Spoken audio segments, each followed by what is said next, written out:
Hey guys, today I wanted to show you really quick just this sewing table that I made that's really easy. It folds up, it doesn't take up a lot of space. I use this inside my garage at home for that reason, because I don't have a ton of space.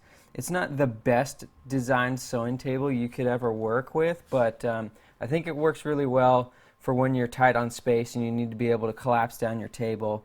You know, as you can see here, pretty much what I did is I just took a sheet of melamine and then I built a 2x4 frame around it, and then I made the legs out of 4x4s that go into these slots here, and then I just have a bolt that holds them in place.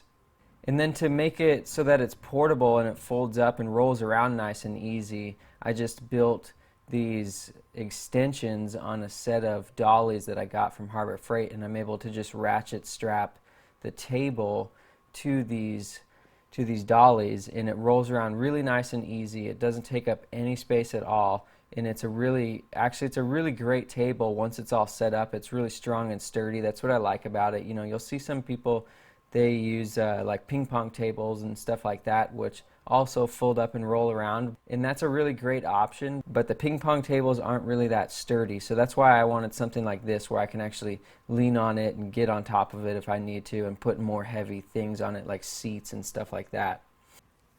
So you can see here that the way I attached the frame to the sheet of melamine is that I first glued it down with some construction adhesive, and then after that I just screwed it in through the side here, and I just made sure to use screws that were short enough so that they weren't going to poke through to the face of the sheet of melamine. Another thing that I did with this table is that I cut the legs so it's the same height as my sewing machine, and I'll set my sewing machine up right next to this table so that it works really well for sewing as well. So like I said, this isn't the best table you could ever work with, but I think it's a really great option for some of you guys that are at home working in some tight spaces. You know, this is a really great option. You know, you can do something like this and have a really nice, you know, compromise on a nice sewing machine table. Alright, if you liked that video and you want to see another one, make sure you click to your right here. And don't forget about all the courses we have available at the Lucky Needle. Click here in the corner to get more information, and don't forget to subscribe right here.